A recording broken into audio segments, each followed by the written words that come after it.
নমস্কার বন্ধুরা, আশা করি তোমরা সবাই খুব ভালো আছো। আমার স্নিগ্ধা মহাপাত্র চ্যানেলে তোমাদের সবাইকে স্বাগত জানাই। আজকে আমি তোমাদের রবীন্দ্রনাথ ঠাকুরের লেখা হঠাৎ দেখা কবিতাটি আবৃত্তি করে শোনাচ্ছি। রেলগাড়ির কামরায় হঠাৎ দেখা, ভাবিনি সম্ভব হবে কোনো দিন। আগে ওকে বারবার দেখেছি লাল রঙের শাড়িতে, ডালিম ফুলের মতো রাঙা। আজ পরেছে কালো রেশমের কাপড়, আঁচল তুলেছে মাথায়। দোলন চাপার মতো চিকন গৌর মুখখানি ঘিরে মনে হলো কালো রং একটা গভীর দূরত্ব ঘনিয়ে নিয়েছে নিজের চারদিকে। যে দূরত্ব সর্ষে ক্ষেতের শেষ সীমানায়, শালবনের নীলাঞ্চলে। থমকে গেল আমার সমস্ত মনটা। চেনা লোককে দেখলেম অচেনার গাম্ভীর্যে।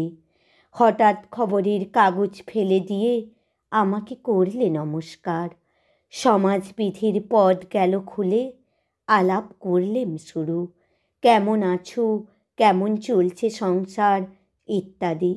সে রহিল জানলার বাইরের দিকে চেয়ে, যেন কাছের দিনের ছোঁয়াচে পার খোয়া চাহনিতে দিলে অত্যন্ত ছোট দুটো একটা জবাব, কোনোটা বা দিলেই না। বুঝিয়ে দিলে হাতের অস্থিরতায় কেন এসব কথা। এর চেয়ে অনেক ভালো চুপ করে থাকা। আমি ছিলাম অন্য বেঞ্চিতে ওর সাথীদের সঙ্গে। এমন সময় আঙুল নেড়ে জানালে কাছে আসতে। মনে হলো কম সাহস নয়।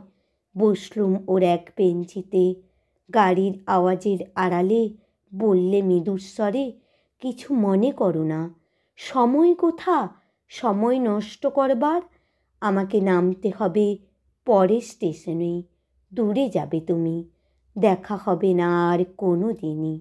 তাই যে প্রশ্নটার জবাব এতকাল থেমে আছে, শুনবো তোমার মুখে।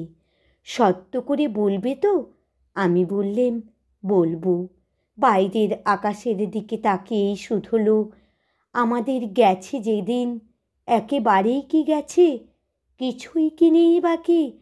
একটুকু রইলেম চুপ করে। তারপর বললেম, রাতের সব তারাই আছে দিনের আলোর গভীরে। খটকা লাগলো। কি জানি বানিয়ে বললেম নাকি? ও বললে, থাক এখন যাও ওদিকে। সবাই নেমে গেল পরের স্টেশনে, আমি চললেম একা।